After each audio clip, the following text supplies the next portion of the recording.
우리가 전쟁이나 싸움을 할 때 어떤 강한 상대에게 큰 패배를 하는 경우가 있습니다. 그럴 때는 그 강한 상대 때문에 그 트라우마를 입게 되죠. 패배한 쪽에서는. 근데 이제 그런 거 생각하면 그 왜군들이 우리 이순신 장군에게 그런 트라우마가 있었을 것 같습니다.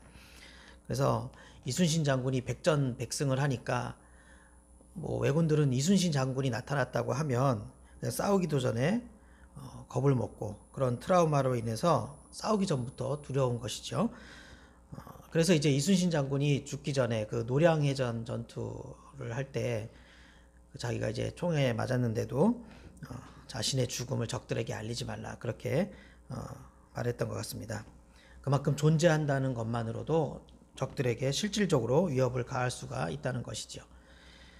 삼국지에도 비슷한 경우가 있습니다. 사공명 주생중달이라는 말이 있거든요. 이게 무슨 뜻이냐면 죽을 공명, 근데 내쫓다, 생중달, 살아있는 중달. 이게 무슨 뜻이냐면 죽은 공명이 산 중달을 쫓는다라는 뜻이에요. 제갈공명이 워낙 최고의 전략가로서 전쟁마다 그렇게 활약을 하고 승리를 거두니까 이 상대방 입장에서는 제갈공명에 대한 엄청난 두려움이 있는 겁니다. 그래서 한 번은 총나라와 위나라가 싸우는데 촉군의 공명이 그만 전쟁 중에 죽은 거예요. 하지만 촉군은 그 사실을 숨기고 오히려 제갈공명의 인형을 만들어서 마치 공명이 살아있는 것처럼 해서 전쟁에 임했는데 이 사마중달과 그 위군이 촉군과 그 가짜 공명, 그 공명의 인형을 보고 이제 그 기세에 눌려서 달아났다는 겁니다. 그러니까 죽은 공명이 산 중달을 이긴 셈이 된 것이죠. 그래서 그 정도로 적이 두려워하는 장수를 일컫는 경우에도 이 사공명 주생중달이라는 성어를 사용하는 것을 볼 수 있습니다. 그런데 이 사공명 주생중달과 같은 경우가 이런 상황이 여러분과 저의 일상에서도 계속 반복되고 있다는 것을 혹시 아십니까? 제가 누누이 말씀드리지만 우리가 살아간다는 것은 계속되는 영적 싸움을 하는 것이거든요. 그러면 우리의 적이 누굴까요? 바로 마귀입니다. 마귀는 베드로전서에 있는 말씀처럼 끊임없이 우는 사자처럼 두루 삼키며 두루 다니며 삼킬 자를 찾아다니고 있습니다. 그래서 틈나는 대로 우리를 시험합니다. 악으로 유혹하고 죄를 짓도록 공격을 합니다. 그것이 우리가 처한 상황이에요. 그런 상황 속에서 이 사공명 주생중달과 같은 일들이 또 반복된다는 것이지요. 이 성어처럼 표현을 해보자면 예수님이 살아계시니까 생예수, 주생마귀 이렇게 표현할 수도 있을 것 같네요. 살아계신 예수님이 살아있는 마귀를 내어 쫓는다는 뜻입니다. 마귀는요, 예수님에 대한 엄청난 트라우마가 있습니다. 아기 예수가 세상에 오시고 난 후 마귀는 예수님과 수없이 많은 싸움을 했거든요. 그런데 백전백패했습니다. 완전 이길 줄 알았는데 졌었고 다 이겼다고 생각했는데 오히려 역전되어서 박살이 났었습니다. 그것이 마귀가 예수님께 대해서 가진 그런 트라우마였습니다. 자, 그러니까 어떻겠어요? 마귀는 그야말로 예수의 이름만 들어도 두려운 겁니다. 예수의 이름만 들어도 도망가는 거예요. 사실 예수님이 세상에 오시기 전만 하더라도 마귀의 승률이 괜찮았거든요. 수없이 많은 하나님의 종들을, 위대한 인물들을 무너뜨렸습니다. 처음 인간인 아담부터 그랬지 않습니까? 하나님이 처음 만드셨고 정말 하나님과 친밀한 교제를 나누던 그런 아담이었는데도 그런 아담을 이 마귀 이놈이 뱀을 통해서 또 선악과를 통해서 제대로 한 방을 날렸었습니다.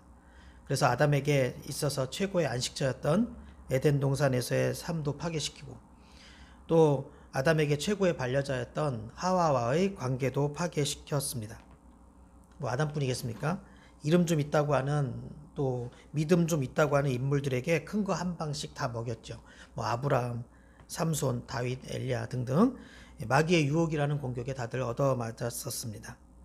그래서 여러분들이 절대 잊지 말아야 할 것이 뭐냐면 비록 우리 눈에 보이지 않아도 이렇게 긴박한 영적 전쟁이 현재도 계속되고 있다는 사실이에요.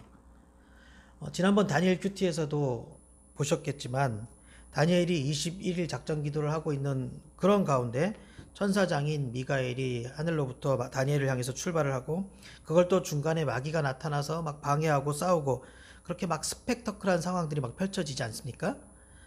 이것이 우리가 살아가는 인생에 분명하게 펼쳐지고 있는 영적인 전쟁이라는 것입니다. 아무튼 마귀는요, 태초부터 꽤 싸움을 잘했고 짭짤한 승리를 꽤 거두었습니다. 그런데 이런 마귀의 싸움 전적에 큰 타격이 오는 사건이 발생하게 됩니다. 그것은 바로 예수님께서 세상에 오신 일이었습니다. 예수님께서 세상에 오시자 상황이 완전히 뒤바뀌게 됩니다. 당연한 일이죠. 하나님께서 인간의 몸을 입고 오신 것이니까 상대가 될 수 없겠죠. 하지만 마귀 입장에서 보면 전혀 승산이 없었던 것은 아니었거든요. 왜냐하면 예수님께서 연약한 인간의 몸을 입고 계셨기 때문이었어요. 그래서 그 점을 파고들어서 마귀가 자주 공격을 했습니다. 여러 차례 그런 일이 일어났어요. 그런 싸움이. 하지만 그때마다 예수님께서 이기시는 거예요. 마귀는 예수님께 백전백패합니다. 그리고 오늘 우리가 함께 보고 있는 본문 말씀이 예수님이 마귀를 상대해서 첫 번째 큰 승리를 거두시는 내용이에요. 마귀는 40일 기도로 심신이 지친 예수님을 넘어뜨리기 위해서 3번의 공격을 가합니다. 돌을 떡으로 만들어서 먹으라고 하고, 또 성전 꼭대기에서 뛰어내리라고 하고, 또 자신에게 엎드려 경배하라고 합니다. 마귀는 공격 패턴이 늘 이래요. 예수님께 한 공격을 봐도 보세요. 우선 앞뒤 따지지 말고 돌을 떡으로 만들어서 일단 육신의 정욕을 채우라, 이렇게 말을 합니다. 또 높은 곳에서 뛰어내려서 그 높은 곳에서 뛰어내렸는데도 다치지 않는 모습을 보여줌으로써 이생의 자랑을 펼치라고 그렇게 시험합니다. 그리고 마귀에게 숙여서 안목의 정욕을, 즉 물질과 권력을 누리라고 그렇게 시험하는 것을 볼 수 있어요. 그래서 우리는 오늘 본문을 통해서 마귀의 이런 시험 유형도 파악할 수 있어야 합니다. 자, 이렇게 강한 공격, 토탈 공격, 끈질긴 공격을 받으신 우리 예수님은 말씀으로 맞서는 그런 방법으로 마귀를 물리치시는 것을 볼 수 있습니다. 이건 단순한 공격이라기보다는 마귀를 엄하게 꾸짖으신 거예요. 그래서 이 첫 번째 시험 같은 경우에도 보면 야, 이놈 마귀야, 너는 감히 하나님의 은총을 빵에 국한시키냐? 하지만 하나님의 말씀은 그 반대잖아. 비록 떡이 한 조각만 있더라도, 한 조각도 없더라도 하나님의 은총만으로도 우리를 넉넉히 살찌우게 하는 것을 너는 몰라? 네가 그걸 감히 하나님의 말씀을 왜곡해? 이렇게 예수님께서는 강하게 꾸짖으신 거예요. 예수님은 이런 식으로 마귀의 3번의 공격을 모두 반격하시고 결국 마귀를 완벽하게 물리치시게 됩니다. 그런데 오늘 본문의 사건은요, 굉장한 의미가 있습니다. 단순히 예수님이 마귀의 시험을 견뎌내시고 승리하셨다, 이 정도가 아니에요. 그래서 우리 큐티책 한 절 묵상의 해설을 보니까 이 사건의 의미를 이렇게 아주 잘 설명했더라고요. 광야에서 진짜 시험을 당한 존재는 예수님이 아니라 마귀입니다. 예수님 앞에서 마귀의 시대는 종언을 구합니다. 마귀의 시대에 다 갔다는 것이죠. 맞는 말이에요. 이 사건은 지금까지 영적 전쟁에서 승승장구하던 마귀가 아주 결정적인 패배를 하게 되는 사건이에요. 이때 맞은 펀치가 너무 강해서, 이때 발생한 상처가 너무 커서 마귀는 그 다음부터 빌빌거리게 됩니다. 그리고 커다란 트라우마를 입게 됩니다. 그리고 그 트라우마를 지금까지 가지고 오게 돼요. 자, 이런 사실이 왜 중요하냐면요, 바로 우리하고 상관이 있기 때문입니다. 중요한 건 우리죠. 우리도 지금 영적인 전쟁을 하고 있잖아요. 그래서 우리가 마귀의 유혹과 시험에 어떻게 대처하느냐, 이게 중요합니다. 그런데 오늘 본문에서 벌어진 일들을 잘 살펴보면 우리가 마귀의 공격에 대처하고 그래서 우리가 승리할 수 있는 방법을 찾을 수가 있다는 것입니다. 자, 그렇다면 우리는 오늘날에도 계속되는 이런 마귀의 공격을 어떻게 맞설 수가 있을까요? 적의 약점을 공략하면 되는 겁니다. 마귀의 약점을 공략하면 돼요. 마귀의 시험과 유혹 앞에서 막 괴로워하고 이 악물고 막 참고 그렇게 할 것이 아니라 지혜롭게 마귀의 약점을 이용해서 대응할 수 있어야 된다는 것입니다. 마귀의 약점 뭐예요? 마귀의 트라우마. 예수님께 패배를 당한 기억이에요. 마귀 입장에서 보면 예수님께 크게 당한 기억입니다. 이 마귀는 오늘 본문의 사건뿐만 아니라 그 뒤로 이어지는 예수님과의 몇 번의 싸움에서도, 또 정말 큰 싸움이었던 십자가 사건에서도 아주 충격적인 패배를 했거든요. 그래서 마귀는요, 예수님이 너무 무서운 거예요. 얼마나 무섭냐면 아예 예수님께 덤빌 생각을 하지도 못하게 됩니다. 심지어 예수라는 이름만 들어도 도망가게 됩니다. 그러니까 신약 성경을 보면 예수님께서 이미 승천하셨는데도 예수님의 제자들을 통해 예수의 이름으로 마귀의 졸개들인 귀신들이 쫓겨나가고, 또 예수의 이름으로 병을 고치는 역사들이 막 펼쳐지잖아요. 바울이 예수님은 아니잖아요. 베드로가 예수님은 아니잖아요. 그런데도 그들이 예수의 이름을 선포할 때 그 예수의 이름 때문에 마귀들이 물러가고 승리하는 역사가 펼쳐지더라는 것입니다. 그야말로 예수 이름의 능력이지. 예수 이름에 엄청난 능력이 있다는 것입니다. 오늘 본문 3절을 보니까, 마귀를 뭐라고 읽었죠? 시험하는 자라고 말합니다. 시험하는 자. 이게 마귀의 아이덴티티예요. 마귀는요, 시험하는 자예요. 그래서 마귀는 지금도 우리를 계속 시험합니다. 무엇을 통해 시험할까요? 우리의 욕망이 부지기수 아닙니까? 그런 것들을 이용하는 거예요. 우리를 넘어뜨리는 것은 매우 많습니다. 성경에서 언급하는 것들만 해도 악독, 거짓, 음탕, 질투, 비방, 교만, 탐욕, 분노, 살인, 얼마나 많이 있어요. 자, 이런 것들이 다 우리 인간의 욕심과 악한 본성을 자극하는 것들인데요. 마귀가 이런 것들로 우리를 통제불능 상태로 만드는 겁니다. 그러니까 그만큼 마귀가 우리를 공격할 수 있는 기회가 많은 것이죠. 또 우리 인간이 얼마나 연약합니까? 그래서 사실 마귀의 공격에 제대로 대처하기는 굉장히 어렵습니다. 내 힘으로는 절대 마귀의 시험과 유혹을 물리칠 수가 없어요. 이 싸움에서 이길 수가 없는 것입니다. 자, 그래서 우리는 어떻게 해야 되느냐? 예수님의 능력에 의지해야 되는 것입니다. 마귀를 대응하는 방법은 예수님의 힘을, 예수님의 그 승리 사건을 의지해야 된다는 것이죠.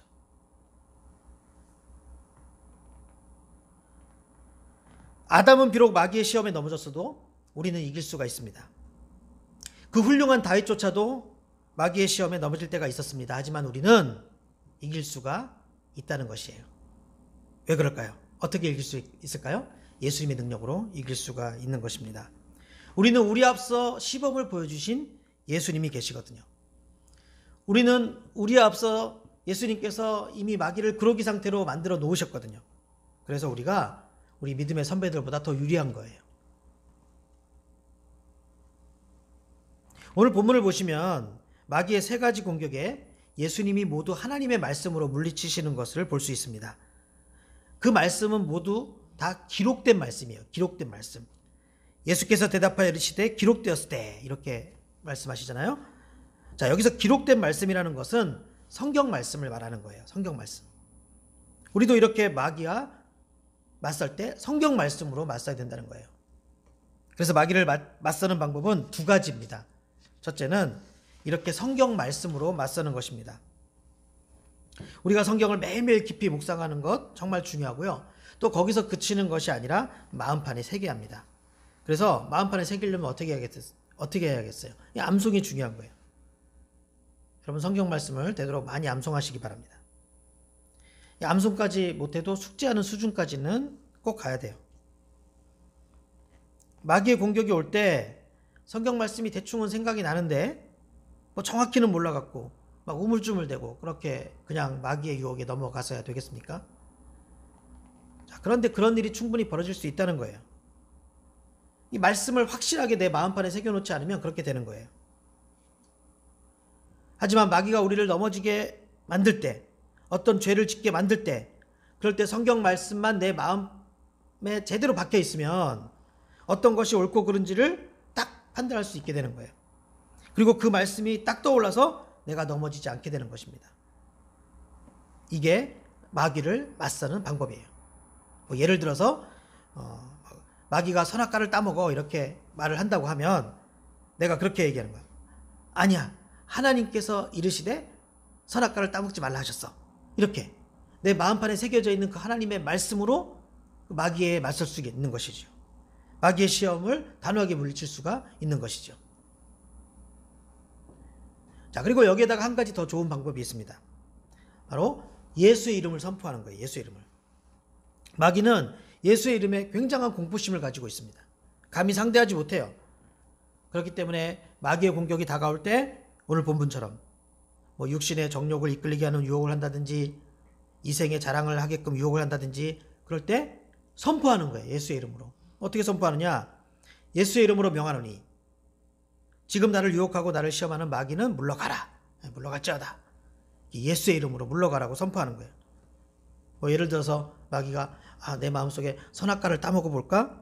뭐 이런 마음을 준다고 하면 그럴 때 선포하는 거예요. 여러분 겉으로 말을 해도 되고 아니면 속으로 말을 하셔도 돼요. 그래서 이렇게 하는 거예요. 예수의 이름으로 선포한다. 나에게 선악과를 먹도록 하는 마귀는 물러가라. 나는 예수의 이름으로 마귀 너를 대적한다. 이렇게 선포를 하는 거예요. 그렇게 하면 마귀는 제대로 된 공격을 해보기도 전에 얼른 도망가게 되는 거예요. 내가 그렇게 예수 이름으로 선포한다고 마귀가 들을까? 이렇게 궁금해하는 분들도 계세요. 들어요. 듣습니다. 마귀는 살아있기 때문에 들어요. 엄연히 존재합니다. 그래서 예수의 이름으로 하는 이런 선포는 그저 아무 효력 없는 한낱 주문 따위가 아니에요. 살아있는 마귀에게 살아계신 예수님의 이름을 빌어하는 그런 살아있는 선포예요. 그래서 이 선포는 살아있는 말이 되고 살아있는 능력의 언어가 됩니다. 시험과 유혹으로 공격해오는 마귀에게 대응할 수 있는 실질적이고 가장 효율적인 무기, 그것이 바로 예수의 이름이에요. 우리가 말씀을 알아도 또 말씀이 생각나도 마귀의 공격에 제대로 대응하지 못할 때도 있습니다. 그렇기 때문에 이 예수의 이름을 선포하는 방법을 같이 사용해야 돼요. 막 예를 들어 막 내 속에서 어떤 막 분노가 막 치밀어 오를 때가 있죠. 그래서 또 말씀이 뭐라고 하셨는지도 알겠어요. 그런데 도저히 컨트롤을 못 하겠어요. 그럴 때는 혈기를 바로 부리지 말고 이렇게 말을 하세요. 예수의 이름으로 명령한다. 나를 화나게 하는 마귀는 물러가라. 나는 예수의 이름을 힘입어서 마귀 너에게 선포한다. 너는 나를 쓰러뜨릴 수가 없다. 물러가라. 이렇게 예수의 이름으로 마귀에게 선포를 하는 거예요. 뭐 분노뿐만 아니라 여러 가지 마귀의 시험들에 이런 식으로 대적을 하는 것입니다.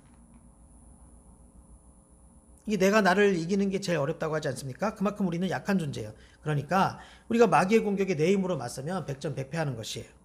때문에 예수님의 힘을 의지해야 되는 것입니다. 먼저 성경 말씀을 많이 묵상해야 됩니다. 그리고 되도록 암송을 하세요. 그리고 마귀의 공격이 들어오는 그런 고비의 순간에 그 말씀들을 떠올리고 또 예수의 이름으로 단호히 선포하는 것입니다. 그럴 때 우리도 승리하신 예수님을 본받아서 우리도 승리할 수가 있게 되는 것입니다. 우리에게 주신 그 귀한 이름 예수, 그 이름을 절대 잊지 마십시오.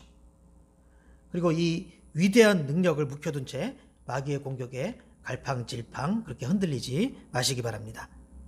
오늘 본문에서 마귀를 물리치신 그 예수님이 우리와 함께 하시면 우리도 언제나 마귀를 물리칠 수가 있는 것입니다. 나의 힘을 의지하지 마십시오. 자신하지도 마십시오. 오직 말씀과 예수의 이름으로만 영적인 싸움에서 승리할 수가 있는 것이에요. 그래서 언제나 예수 이름으로, 예수의 능력으로 마귀를 대적하는 우리 보드미들이 되시기를 예수님의 이름으로 축원합니다.